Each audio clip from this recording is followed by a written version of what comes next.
Hi guys, welcome to CUET PG 2025 test preparation. जितने लोग test target कर रहे हैं for all these top 10 courses या दूसरे भी जो कोर्सेज हैं उनके पास 50+ कोर्सेज हैं, तो उसके लिए how we can crack CUET PG will be talking this video along with the graduation final year. तो अगर आपके ग्रेजुएशन फाइनल ईयर में अगर आप हो, ठीक है, तो CUET PG प्लस आपका ग्रेड्स का प्रिपरेशन कैसे मैनेज करोगे will be talking this video. ये वीडियो थोड़ा इंपॉर्टेंट है and many of the students are facing the same problem, like how to manage graduation board का preparation with CUET PG। CUET PG में COQP 11 and COQP 12 दोनों code को लेकर के COQP 12 जो आपके HRMLR ODCL कोर्सेस हैं, एनालिटिक्स वाले कोर्सेस है, सोशल एंटरप्रेन्योरशिप है, एंड आपका COQP 11 जितने भी आपके MHA MPH वाले कोर्सेस हैं, ठीक है, सोशल वर्क वाले कोर्सेस हैं, ठीक है। तो दोनों पेपर कोड को लेकर के प्रिपरेशन अगर आप कर रहे हो तो क्या क्या चीज़ों को ध्यान में रखना है, ठीक है। मैंने मेनली 4 पार्ट में डिवाइड किया है इसको: learning, major hurdles, preparation and time optimization, ठीक है। सो पहले तो ये वीडियो शेयर करो आपके सारे फ्रेंड लोग को, जितने लोग अभी इस साल CUET PG 25 लिखने वाले हैं and their target is TISS। और ये टॉप 10 टॉप कोर्सेस हैं: HRMLR ODCL, analytics, MPH, LSP हो गया आपका लेबर स्टडी प्रोग्राम, MHA हो गया डेवलपमेंट स्टडी हो गया, सोशल वर्क, रूरल को लेकर के लो डेवलपमेंट एंड CODP, ठीक है। इसके अलावा there are many other courses also, social work में है, पब्लिक पॉलिसी गवर्नेंस वाले कोर्सेज है, देयर आर मेनी कोर्सेज, ठीक है, बहुत अच्छे कोर्सेज हैं इसमें। तो जो भी कोर्स के लिए आप टारगेट कर रहे हो, तो ये आपको 2 पेपर कोड लिखने होंगे। बहुत सारे लोग सिर्फ HRMLR ODCL तक रहते हैं, सिर्फ फ्लैगशिप जो कोर्सेज है, और बहुत लोग नहीं, कुछ पेपर कोड यहाँ से भी लिखना है और कुछ पेपर कोड के कोर्सेज यहाँ से भी लेने हैं। तो accordingly you can strategise your preparation. So without wasting time let's get started.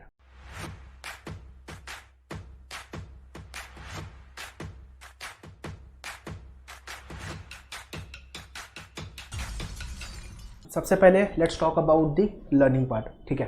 तो लर्निंग में तो डेली, वीकली, मंथली में हमेशा एडवाइस करता हूँ डेली, वीकली, मंथली में आपकी प्रिपरेशन को ब्रेक करो। तो अगर आप ग्रेजुएशन के फाइनल ईयर में हो तो आपका कॉलेज भी होगा और जो भी आपका कोर्स है ना, उसके लिए आपको क्लास भी जाना होगा। उसके बाद आपको CUET की प्रिपरेशन करनी है। तो पहले तो डेली बेसिस पे आपके कैसे प्रिपरेशन करनी है, लेक्चर्स आपके जो हो रहे हैं या लाइव आपने अटेंड कर रहे हो CUET को लेके, या क्लासरूम अटेंड कर रहे हो, तो सेल्फ स्टडी कर रहे हो। मैंने का 3 प्रोग्राम वी हैव लॉन्च, ठीक है। तो जिस भी फॉर्मेट में आप प्रिपरेशन कर रहे हो वो आप डेली बेसिस पे कंटिन्यू रखो। वीडियो लेक्चर्स, बुकलेट है प्रैक्टिस के लिए जो आपको प्रिपेयर करना है अच्छे से। Newspaper reading is very very crucial भाई। इंडियन एक्सप्रेस या फिर द हिंदू, ठीक है। अभी जो CUET का लेवल है इंग्लिश का, it is not that difficult but it is not that easy as well, ठीक है। सो हाँ, आपको इंडियन एक्सप्रेस पढ़ने की जरूरत है, page 1, just to update with the current data what is happening, and editorial page. Without fail आपको काम करना ही करना है, ठीक है। और आपका वर्ड पावर मेड इजी के वीडियो फॉर द वोकैब, ठीक है, antonym, synonyms, one word substitution हो गया, फिल इन द ब्लैंक्स हो गया, vocab based question and GK preparation. COQP sir मेरा 12 है, मेरे को तो GK आता नहीं है, सिलेबस में है ही नहीं, तो मैं नहीं पढ़ूंगा। भाई इंटरव्यू जो स्टेज 2 है ना, वहाँ पे जो लेवल पे ग्रिल करेंगे कि GK पता ही होना चाहिए, वही तो उनको एक चांस मिला है जहाँ पे आपको GK ग्रिल करेंगे। तो जितने लोग COQP 12 लिख रहे हैं और ये सोच रहे हो कि मेरे सिलेबस में GK नहीं है, मैं नहीं पढ़ूंगा, ये गलती मत करना। वही आपका स्टेज 2 का प्रिपरेशन है, because national international issues, policies, ठीक है, जितनी भी स्कीम्स आई है, हर चीज़ को लेके पता होना चाहिए आपको, ठीक है। तो GK भाई, चाहे आप COQP 11 हो चाहे 12 हो, आपके डैशबोर्ड पे वीडियो दिया है, हैंडआउट्स दिया हुआ है, नीचे पर आप पढ़ रहे हो, इतना कंटिन्यू करना, ये हो गया डेली। अब वीकली आते हैं। वीकली जो भी आप पढ़ रहे हो, पूरे वीक में आपने जो भी पढ़ा हुआ है, ठीक है, रिवीजन। अच्छा, लर्निंग से आता है कि कुछ लोग वीकेंड में बैचेस ज्वाइन करते हैं लेक्चर्स के लिए, कुछ लोग वीकडे में करते हैं, ठीक है। तो चॉइस आपकी है। For the batches you can visit our centre, Mumbai base अगर आप तो सेंटर विजिट कर लो, या लाइव के लिए you can contact our team for the live classes, ठीक है। तो अगर आपका वीकेंड लेक्चर है तो भाई वीकडे में आपको रिवीजन करना है, प्रैक्टिस करनी है, और अगर आपका वीकडे लेक्चर है तो वीकेंड में करना है, ठीक है। Topic test, self analysis, checklist बहुत ज़्यादा इंपॉर्टेंट है। सेल्फ एनालिसिस, मैंने पूरे वीक में क्या पढ़ा, ओके, इतने टॉपिक मेरे हुए, टिक मार्क कर दिया मेरे, हाँ ये टॉपिक मेरे पढ़ के हो गया, मतलब लर्निंग हो गया, प्रैक्टिस हो गया, टेस्ट लिख के हो गया, मुझे टॉपिक अच्छे से आता है, इसमें से कोई भी टाइप का क्वेश्चन बनेगा तो आई विल डू इट, ठीक है। उसके बाद आपका मंथली में आपने पूरा सेक्शन से कितने टॉपिक प्रिपेयर किए। अब चाहे वो लॉजिक है, चाहे वो इंग्लिश है, ठीक है, चाहे वो कौन का सेक्शन है, सेक्शन वाइज प्रोग्रेस क्या है आपका, ओवरऑल प्रिपरेशन आपकी कैसी चल रही है, ठीक है। अगेन रिवीजन, सेल्फ एनालिसिस, तो ये आपका लर्निंग पॉइंट होना चाहिए। जब भी आप लर्न कर रहे हो, गिव इनफ टाइम। हाँ, हो सकता है पर्टिकुलर क्वेश्चन में आपको 10 मिनट लगे, 15 मिनट लगे, दो वो टाइम। Learning is important. एक बार आपकी लर्निंग अच्छे से हो गई तो आप स्कोर वगैरह मैक्सिमाइज करना, टाइम मैनेजमेंट, ये सब चीज़ें हम आराम से सीख लेंगे, ठीक है। This is what the learning part. Preparation wise, now next is preparation. Preparation में आपको वीकडे एज ए मेंशन, आप वीकडे में या तो सीख लो, लेक्चर अटेंड कर लो, या तो फिर आप वीकेंड में कर लो, वो चॉइस आपकी है। दैट कि आपको टाइम कैसा, वो आप डिपेंड करेगा आपको टाइम क्या परमिट करता है, ठीक है। वीकडे में आपके प्रैक्टिस, टॉपिक टेस्ट, रिवीजन या तो फिर लर्निंग आपने यहाँ पे कर लिया, एंड वीकेंड में आपका लर्निंग, लेक्चर से आप लर्न कर रहे हो, कंसेप्ट अंडरस्टैंड कर रहे हो, डाउट सॉल्व कर रहे हो। अभी आप वीकेंड में कर लो या वीकडे में कर लो, दोनों को आप स्वैप भी कर सकते हो, ठीक है।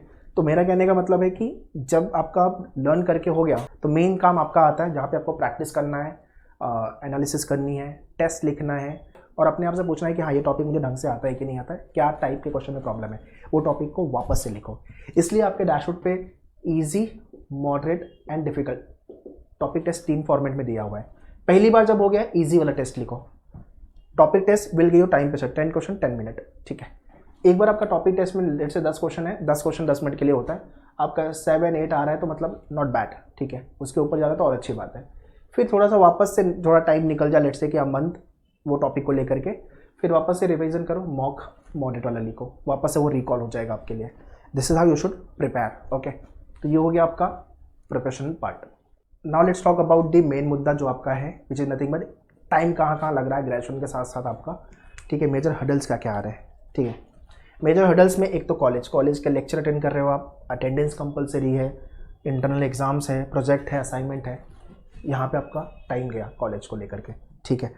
तो दूसरा टाइम, अगर आपने इस कॉलेज में जो भी कोर्स लिया तो कॉलेज के बाद आपको एकेडमिक जो आपका कॉलेज का सब्जेक्ट है उसके लिए क्लासेस अगर आपने ली है तो लेक्चर, टेस्ट लिखना, उसका सिलेबस प्रिपरेशन, यहाँ पे टाइम गया आपका। तो इसके बाद हमारे पास जो टाइम बचेगा वो आप CUET को दोगे, ठीक है। But we need to understand आपका जो टेस्ट में सिलेक्शन है that will be dependent on your CUET score and your stage 2 online assessment, ठीक है।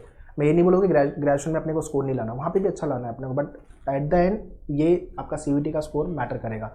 तो CUET के लिए आपका जो लेक्चर्स है, सिलेबस प्रिपेयर करना है, टॉपिक टेस्ट, वास्ट GK का सिलेबस है जो आपको कंप्लीट करना है, स्कोर चेंज करना है, कंपटीशन इज वास्ट, ठीक है। फ्लैगशिप के लिए जा रहे हो तो ये टॉप 10 कोर्सेज के लिए, तो ये सारे कोर्सेज के लिए तो हाई कंपटीशन है, बाकी के कोर्सेज को लेके, इनफैक्ट इसमें सारे कोर्सेज को लेके कंपटीशन है।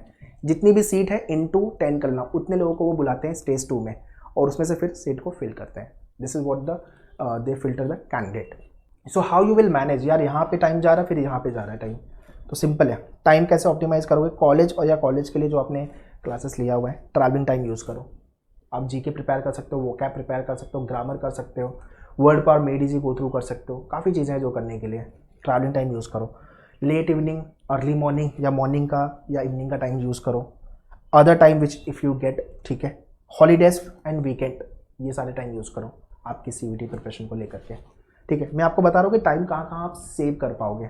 बाकी जब CUET के लिए, क्लास के लिए अगर आप आ रहे हो, मेन्यूअर का लाइव या क्लासरूम जो भी आपने लिया हुआ है, ठीक है ना, वीकेंड, वीकडे जो भी बैच आपने ली हुई है, ट्रैवलिंग टाइम को यूज़ करो, है ना। यहाँ पे भी अगर आप दादर, बोरेली, वसई, थाने, अंधेरी, मुंबई में अगर आप क्लासरूम विजिट कर रहे हो तो ट्रैवलिंग टाइम यूज़ करो आप, है ना।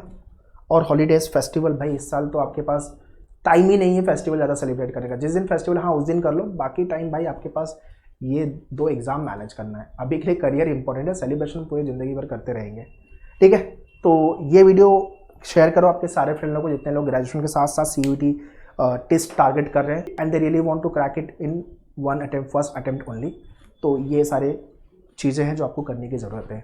जितने लोग फाइनल ईयर ग्रेजुएशन में, please write in the comment section, और आपको क्या क्या प्रॉब्लम आ रही है वो भी मुझे कमेंट करके बताओ, so that I will make another video for the same, और उसको भी हम सॉल्व करेंगे कि कैसे हमें उसको मैनेज करने की ज़रूरत है।